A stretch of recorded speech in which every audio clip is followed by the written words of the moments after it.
갈라디아서 3장 15절에서 22절까지의 말씀을 함께 묵상하도록 하겠습니다.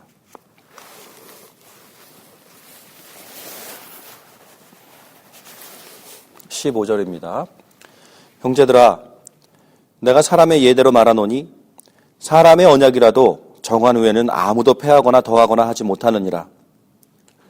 이 약속들은 아브라함과 그 자손에게 말씀하신 것인데 여럿을 가리켜 그 자손들이라 하지 아니하시고 오직 한 사람을 가리켜 내 자손이라 하셨으니 곧 그리스도라. 내가 이것을 말하노니 하나님께서 미리 정하신 언약을 430년 후에 생긴 율법이 폐기하지 못하고 그 약속을 헛되게 하지 못하리라. 만일 그 유업이 율법에서 난 것이면 약속에서 난 것이 아니라 그러나 하나님이 약속으로 말미암아 아브라함에게 주신 것이라. 그런즉 율법은 무엇이냐? 범법함으로 더하여 진 것이라. 천사들을 통하여 한 중보자의 손으로 베푸신 것인데 약속하신 자손이 오시기까지 있을 것이라. 이 중보자는 한 편만 위한 자가 아니라 하나님은 한 분이시니라. 그러면 율법이 하나님의 약속들과 반대되는 것이냐? 결코 그럴 수 없느니라. 만일 능히 살게 하는 율법을 주셨더라면 의가 반드시 율법으로 말미암아 쓰리라. 그러나 성경의 모든 것을 죄 아래에 가두었으니 이는 예수 그리스도를 믿음으로 말미암는 약속을 믿는 자들에게 주려 함이라. 믿음이 오기 전에는 우리는 율법 아래에 매인 바 되고 계시될 믿음의 때까지 갇혔느니라. 이같이 율법이 우리를 그리스도께서 인도하시는 초등교사가 되어 우리로 하여금 믿음으로 말미암아 의롭다함을 얻게 하려 함이라. 믿음이 온 후로는 우리가 초등교사 아래에 있지 아니하도다. 너희가 다 믿음으로 말미암아 그리스도 예수 안에서 하나님의 아들이 되었으니.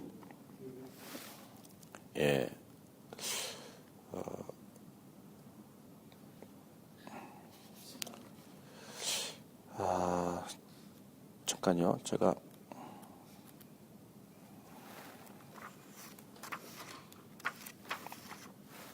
22절까지였군요. 죄송합니다. 오늘 22절까지의 말씀을 묵상하도록 하겠습니다. 오늘은 계속해서 그 율법과 그 약속에 대한 그 차이에 대해서 사도 바울이 계속해서 우리들에게 말씀을 전해주고 있는데요. 여기 아브라함에 대한 이야기가 상당히 많이 나오는 것을 발견하게 됩니다. 근데 이 아브라함에 대한 이야기를 하면서 그때의 이 바울의 이 설명을 듣는 갈라디아 교회 성도들이나 또 그 당시 그 예루살렘 교회를 중심으로 모였었던 그 유대인으로서 이제 크리스찬이 된 성도들이나 또한 오늘날 이렇게 이 말씀을 묵상하는 우리들에게까지 이르는 이 모든 성도들에게 있어서 우리가 한 가지 정말로 사도 바울이 확실하게 우리 모두에게 알기를 원하는 그 놀라운 그 하나님의 계획이 있으니 그것은 우리가 어저께 읽었었던 말씀 중에 3장 8절 또 하나님이 이방을 믿음으로 말미암아 의로 정하실 것을 성경이 미리 알고 먼저 아브라함에게 복음을 전하되 모든 이방이 너로 말미암아 복을 받으리라 하였느니라 라는 말씀을 우리가 다시 한번 짚어보면서 오늘 읽었었던 내용들을 쭉 묵상해 보았으면 좋겠습니다. 여기 두 가지의 아주 독특한 표현이 나옵니다. 첫 번째는 아브라함에게도 복음이 전파되었었다라는 내용과 두 번째는 모든 이방인이 너로 말미암아 복을 받으리라 라는 말씀을 우리가 여기서 읽게 됩니다. 첫 번째, 그렇습니다. 이 복음이라는 것이 예수 그리스도의 어떤 그 십자가, 예수 그리스도의 그 보혈의 피, 복음은 예수님입니다. 사도 바울이 전하는 것은 예수님입니다. 복음은 무엇입니까? 예수님입니다. 예수 믿으면 구원받는다. 그것은 복음의 핵심이라기보다는 예수 믿으면 죄 용서받는다, 구원받는다, 기타 등등. 이것은 복음에 대한 결과물입니다. 그렇죠? 복음이 선포되었을 때에 이것을 신뢰하는, 이것을 믿음으로 고백하는, 이것을 영접하는 모든 자들에게 주시는 하나님의 선물이 있으니 그것이 죄 용서함이며 우리를 자녀 삼아 주심이며 우리를 하나님의 백성으로 삼아 주시는 이것. 엄밀히 말한다면 그것은 복음이 아니라 복음의 결과물입니다. 근데 이렇게 말하는 것조차도 참 조심스러운 것은 그것이 복음이죠. 전체적으로. 그렇죠. 예수 믿으면 죄 용서함을 받고 하나님의 자녀가 되고 하나님의 백성이 되며 구원을 받습니다. 이게 복음입니다. 근데 왜 제가 굳이 그게 복음이 아니다 라고 말씀을 드리느냐라는 것은 어떤 그 논쟁의 여지를 제가 지금 만들어내기 위해서 말씀을 드리는 것이 아니라 복음을 엄밀하게 얘기할 때는 예수 그리스도를 말해야 된다라는 것입니다. 오늘날 우리가 전도합니다. 복음을 전파합니다. 라는 명분을 가지고 우리의 언어가 예수 그리스도께 집중되기보다는 그것을 통해서 우리가 얼마나 많은 것들을 누릴 수 있는지에 대해서 사실은 우리의 언어들이 집중이 되지 않았나라는 고민을 조심스럽게 해보고 싶기 때문에 그렇습니다. 우리는 너무나도 어떤 훌륭한 소비자로서 살아가는 훈련을 잘 받은 사람들입니다. 소비자가 무엇입니까? 말 그대로 소비자입니다. 나에 대한 혜택이 무엇인지, 내가 누릴 수 있는 것이 무엇인지, 나한테 어떤 이득이 있는지 이것에 대한 이해는 굉장히 정말 잘하는, 또 여기에 잘 길들여져 있는 그러한 사람들이 바로 우리들 아니겠습니까? 그러다 보니까 복음을 이야기할 때도 이 소비자 근성을 버리지 못하는 겁니다. 복음이 중요한 게 아니라 그 복음을 통해서 내가 누릴 수 있는 것이 중요한 겁니다. 사람들에게 복음을 나눈다라고 얘기를 하면서도 사실 그 사람들에게도 소비자에게 이렇게 좋은 상품이 있는데 이것을 누리면 우리에게 이러이러한 혜택이 있습니다. 행복하고 기쁘고 복받고 엄청난 특권들을 누릴 수 있는 이 엄청난 상품이 있으니 이것을 구입하지 않겠습니까? 이러한 어떠한 마인드를 가지고 우리는 살아가지 않나 생각해 보는 것입니다. 성경이 정확하게 얘기할 때는 복음은 예수 그리스도입니다. 복음은 십자가입니다.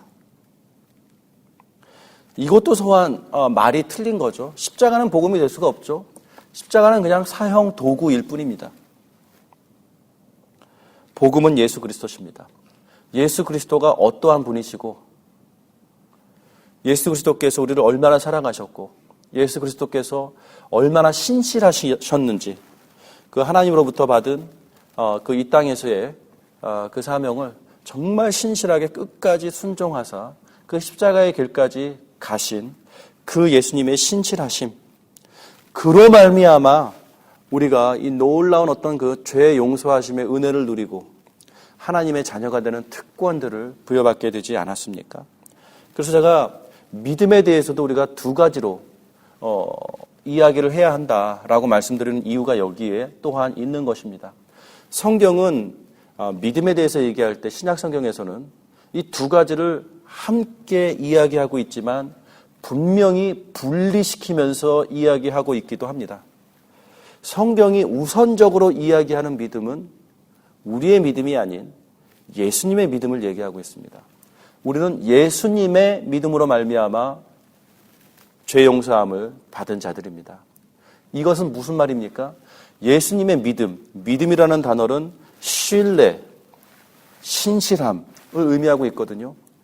예수님의 신실함으로 말미암아 끝까지 순종하시고 정말 끝까지 그 십자가의 길로 가신, 그래서 우리를 위하여 죽어주신 그 예수님의 신실하심으로 말미암아 우리가 죄 용서함을 받은 것이지, 나의 믿음, 내가 믿기로 정했고 내가 지금 믿기로 노력하고 내가 그 믿음에 정진하기 위하여 더욱더 내 믿음을 성장시키고 하는 나의 믿음, 이게 문제를 해결해 준 게 아니다라는 것입니다. 그러면 골치 아프게 그게 그거지 않느냐, 왜 뭐 그거를 일부러 이렇게 분리시키느냐라고 이야기하신다면, 예, 맞습니다. 굳이 그렇게 분리할 필요가 없습니다. 예수 그리스도의 믿음이 있기 때문에, 그것을 우리가 또 신뢰하는 우리의 믿음이 있기 때문에 우리가 이렇게 정말 죄 용서함과 하나님의 자녀가 되는 놀라운 이런 선물과 특권들을 누린다. 맞습니다. 이 둘을 왜 분리시켜 놓느냐? 그런데 분리시켜 놓아야 할 이유가 충분히 있기 때문에 오늘도 다시 한번 이 말씀을 드리는 것입니다. 아주 구체적인 예를 들어드리겠습니다. 이해가 되는 데 도움이 될 거라 생각합니다. 우리가 물에 빠졌습니다. 도저히 내 힘으로는 나올 수 없는 상황이 되었습니다. 허우적거리고 있는 상황입니다. 이럴 때에 그 구조대원이 그 보트를 타고 와서 나에게 그 구명 튜브를 던져줬습니다. 아니, 그 사람이 아예 자기도 그 배에다 노끈으로 몸을 묶어서 자기 몸을 던져서 자기도 파도에 휩쓸리는 그 위험을 감수하고 우리를 구해줬습니다. 아니, 다시 한번 말씀드리겠습니다. 보다 더 좋은 예를 들어드리자면, 내가 파도에 빠져서 허우적거릴 때에 이 구조대원 한 사람이 나를 위해 와서 자기 또한 이 파도에 몸을 던져서 나를 건져내고 스스로는 익사했습니다. 내가 죽었어야 되는 그 자리에 이 구조대원이 대신 뛰어들어서 나를 건져내고 자신이 익사한 겁니다. 그래서 이제 가까스로 생명을 구해서 모래사장으로 나왔습니다. 우리는 아, 살았다 라는 안도의 숨을 쉬면서 사람들이 물어봅니다. 당신 어떻게 살았습니까? 그랬을 때 우리의 언어는 굉장히 조심해 표현해야 됩니다. 내가 구명 보트를 붙잡았거든. 내가 구명 튜브를 붙잡았거든. 그래서 살았지. 이렇게 얘기한다면 얼마나 이기적인 것이며 정말 미성숙한 것이며 상황 파악을 제대로 하지 못하는 것이 되겠습니까, 여러분? 내가 어떻게 살았습니까? 그 구조대원이 나를 살려준 것 아니겠습니까? 복음은 그런 것입니다, 여러분. 나를 살려주신 것은 예수님이십니다. 근데 우리의 언어는 철저히 소비자적인 언어를 갖고 있습니다. 나의 선택이었습니다. 내가 예수님을 믿었거든요. 내가 믿었잖아. 그래서 구원받은 거 아니에요?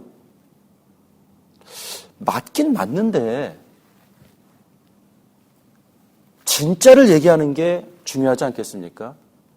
내가 믿었기 때문에 구원을 받았습니다라는 것은 굉장히 어떤 그 미성숙한 유치원적인 아주 초보적인 언어를 갖고 그것으로부터 아직 헤어나오지 못한, 그것으로부터 아직 성숙하지 못한 어떤 그 미숙아의 언어입니다.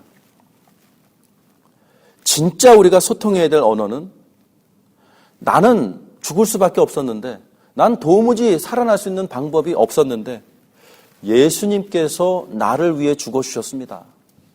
이겁니다. 예수님께서 나를 위해 죽어주셨습니다. 내가 죽어야 되는 그 자리에 예수님께서 대신 죽어주셨습니다. 그래서 지금 내가 살아있는 겁니다. 바로 이것을 사도 바울이 2장에서 얘기하고 있지 않습니까? 맨 마지막에 내가 그리스도와 함께 십자가에 못 박혔나니 2장 20절. 그런즉 이제는 내가 사는 것이 아니요 오직 내 안에 그리스도께서 사시는 것이라. 이제는 내가 육체 가운데 사는 것은 나를 사랑하사 나를 위하여 자기 자신을 버리신 하나님의 아들을 믿는 믿음 안에서 사는 것이라.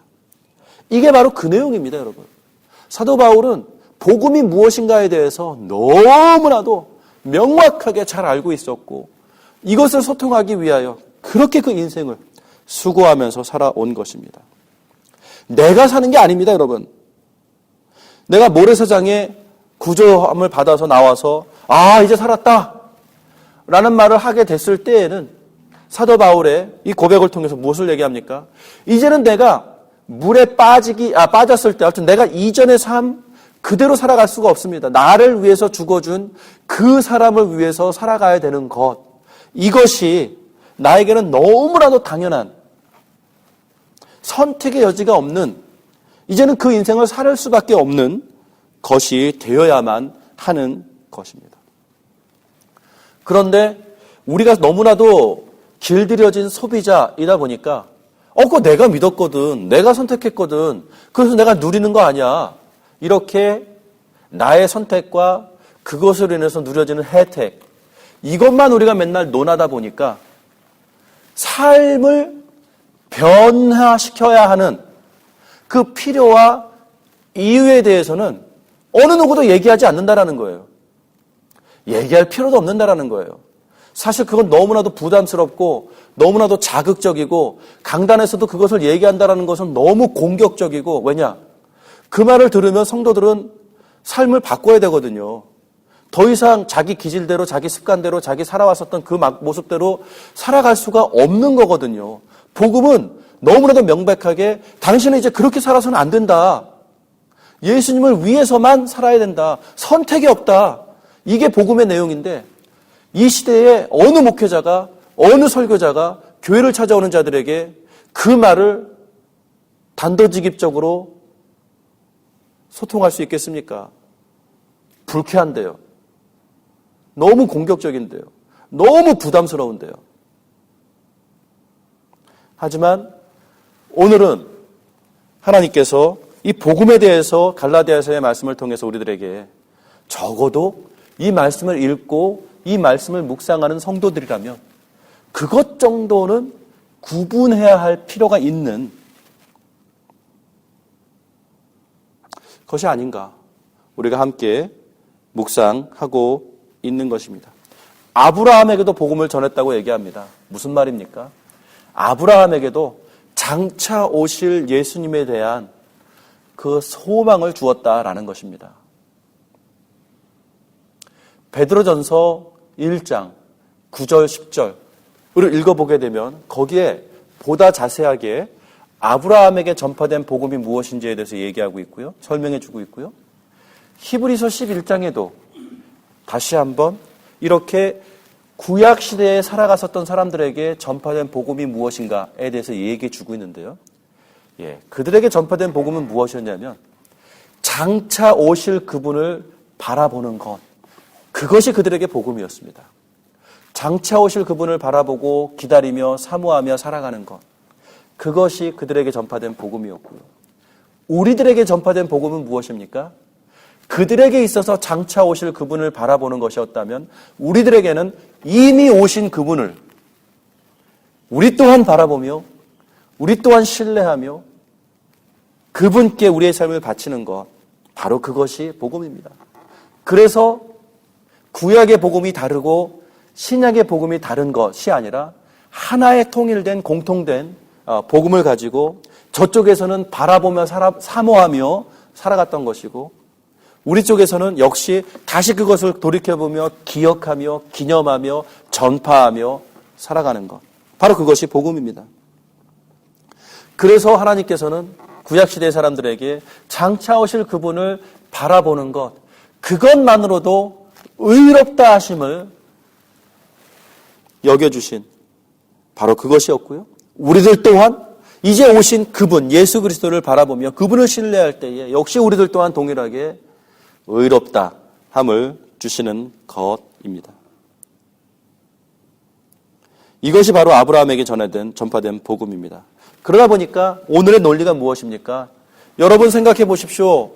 지금 가만히 들어온 자들이 지금 당신들에게 율법도 지켜야 된다고 하면서 어떤 그 율법의 규칙들을 계속해서 여러분들에게 설득하고 결국은 여러분들 또한 그것에 설득당해서 지금 율법을 열심히 지키려고 하는데 가만히 한번 생각해 보시길 바랍니다. 하나님께서 아브라함을 의로 여기신 바 되었고 율법은 언제 생겼다고요?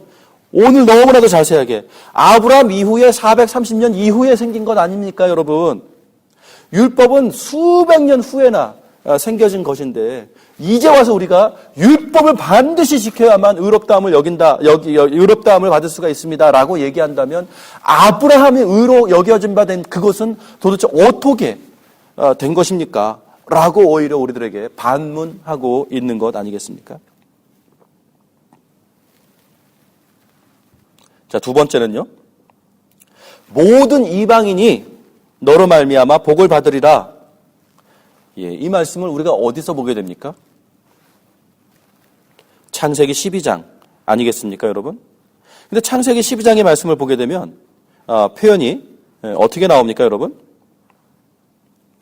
창세기 12장에 하나님께서 주신 그 약속을 우리가 읽어보게 되면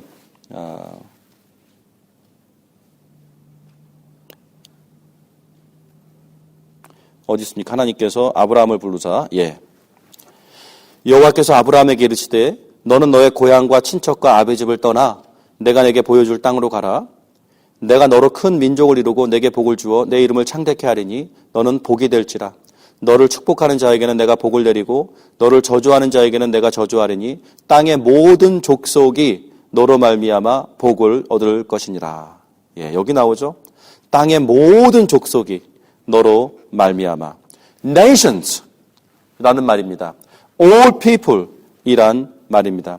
이 말이 신약 성경에서 어떤 단어로 다시 불리워지게 됐냐면 이방인이다라는 표현을 썼습니다. 그런데 똑같은 단어입니다. 이방인, 다시 말해서 gentile와 nations, 열방이란 단어는 똑같은 단어입니다. 이제 그런 면에서 사도 바울은 우리들에게 여러분 잊지 마십시오. 아브라함을 통해서 하나님께서는 모든 민족들이 이미 복을 받을 것을 약속하시지 않았습니까? 여러분 그게 무슨 말입니까? 우리들의 오늘날의 언어로 얘기해 볼까요? 하나님께서는 아브라함을 통하여 모든 이방인들이 복을 받게 될 것이라고 말씀하지 않았습니까? 당신들이 바로 그 아브라함 때문에 복을 받고 있는 겁니다. 그 아브라함의 믿음, 바로 그것 때문에 복을 받고 있는 것입니다. 여러분들이 아브라함의 자손이 된 것은 율법을 지켜서 아브라함의 자손이 된 것이 아니라 이 아브라함의 그 믿음처럼 당신들 또한 동일하게 그 믿음을 고백하기 때문에 아브라함의 자손이라 우리는 칭할 수 있는 것입니다. 그런데 왜 예루살렘으로부터 온 이 가만히 들어온 자들은 율법을 지켜야만 아브라함의 자손이라 얘기하는 겁니까? 예, 그들이 틀렸습니다. 그것을 여러분들이 용납하면 안 됩니다. 바로 이것을 설득하기 위하여 사도 바울은 이렇게 우리들에게 계속 이 내용을 소통하고 있는 것입니다. 또 16절입니다. 사람들의 약속도 함부로 더하거나 패할 수 없는데 이 약속들은 하나님께서 주신 이 약속들은 아브라함과 그 자손에게 말씀하신 것인데 여럿을 가리켜 그 자손이라 하지 아니하시고 오직 한 사람을 가리켜 내 자손이라 하셨으니 곧 그리스도라. 한 사람을 가리켜 그리스도라 자손이라 하셨으니 곧 그리스도라. 여러분 창세기 22장에 하나님께서 아브라함에게 이삭을 바쳐라 라고 말합니다. 하나님께서 이삭을 바치라고 얘기했을 때는 22장 초기에 1절과 2절에 하나님께서 아브라함을 시험하시기 위해서 그렇게 명령을 하셨습니다. 그 시험을 잘 통과했을 때에 16절, 22장 16절 여호와께서 이르시기를 내가 나를 가리켜 맹세하노니 내가 이같이 행하여 내 아들 독자도 아끼지 아니하였은즉 내가 내게 큰 복을 주고 내 씨가 크게 번성하여 하늘의 별과 같고 바닷가의 모래와 같게 하리니 내 씨가 대적의 성문을 차지하리라. 18절. 또 내 씨로 말미암아 천하 만민이 복을 받으리니 이는 내가 나의 말을 준행하였음이니라 하셨다 하니라. 그렇습니다. 아브라함이 신뢰했었던 그 믿음은 무엇입니까? 바로 그 씨입니다. 그 씨로 말미암아 천하 만민이 복을 받으리라. 이것을 아브라함이 신뢰했다라는 것입니다. 그리고 갈라디아서 3장 16절은 우리들에게 그 씨가 누구냐? 예수님 아니냐라고 얘기하는 것입니다. 그렇습니다. 이제 이해가 되시죠? 아브라함에게 전파된 복음이 무엇입니까? 예수 그리스도라는 것입니다. 아브라함도 예수 그리스도를 바라보며 그 바라보는 그 신뢰함, 그 믿음 때문에 복음을 받았고 우리들 또한 동일하게 그 예수 그리스도를 통하여 우리 또한 하나님의 백성이 된 것이며 이방인 된 갈라디아 교인들아 너희들이 어떻게 하나님의 백성이 되었느냐? 아브라함처럼 동일하게 예수 그리스도를 바라보는 것, 그것으로 너희들이 구원을 받았고 하나님의 백성 된 건 아니냐? 그것이 100% 충분한 건데 왜 예수 그리스도 플러스 할례를 받아야 되고 율법의 의식들을 똑같이 지켜내야만 된다라고 하는 것에 마음이 현혹되었느냐? 전혀 그것은 부당한 것이며 필요하지 않은 것이다 라는 것을 호소하고 있는 것입니다. 자, 우리들의 이야기를 해야겠죠. 여러분, 예수 그리스도 한 분이시면 충분합니까? 아멘이십니까? 그겁니다. 예수 그리스도 한 분이시면 충분한 것입니다. 오늘은 조금 더 심도 있게 이미 제가 그것을 소통하기 시작했기 때문에 그것을 다시 한번 우리가 소통했으면 좋겠습니다. 정확하게요. 그렇습니다. 예수 그리스도 한 분이시면 된 겁니다. 근데 사람의 마음이 그게 아닙니다. 내가 불치병에 걸리면 또 내가 부당한 일을 경험하면 내 사업이 잘 안 되면 관계가 망가지면 나에게 아픔과 상처가 생기면 우리는 바로 그런 논리를 주장하기 시작하지 않습니까? 아니 내가 무슨 죄를 졌길래 내가 다른 사람보다 못한 게 뭐 있길래 왜 나한테만 이런 일이 일어나느냐 라면서 바로 하나님을 원망하기 시작합니다. 이게 사람입니다. 이건 어찌할 수 없을 것입니다. 저 또한 동일한 마음을 뿌리칠 수는 없을 것입니다. 그럼에도 불구하고 우리가 다시 한번 이를 악물고 고백해야 될 것은 나의 혜택 때문에 예수님을 믿는 것이라면 그건 복음이 아니라는 것입니다. 예수 그리스도만을 바라볼 수 있는 그 마음이 우리 안에 확실하게 세워져야 할 필요가 얼마나 큰지 그것을 소통하고 싶습니다. 내가 무엇을 누리게 될 것인가? 그것은 너무나도 감사하게도 너무나도 고맙게도 너무나도 행복하게도 그 좋으신 아버지께서 그 예수 그리스도를 바라보는 모든 자들에게 복을 주시고 정말 그들이 정말 하나님 안에서 행복한 삶을 살아가는 것, 바로 이것을 하나님께서 계획하셨고 우리들에게 허락하시는 좋으신 분이십니다. 그래서 우리가 그것을 아무것도 아닌 것처럼 이야기할 수는 없습니다. 절대로 그래서는 안 됩니다. 예수를 믿는 자들에게는 혜택이 있습니다. 그러나 그것은 복음의 결과물이지 그 혜택 자체가 복음이 아니라는 것입니다. 이것만큼은 구분할 수 있어야 좀 성숙한 성도다라고 우리가 얘기할 수 있지 않겠습니까? 여러분들은 그러한 성숙한 성도이십니다. 그래서 여러분의 삶 속에서 혜택을 논하는 것에서부터 조금 더 이제 집중을 해서 혜택을 끼쳐드리게 된 그 원인, 예수 그리스도. 그게 복음의 핵심이며 굳이 얘기한다면 그게 복음의 전부입니다.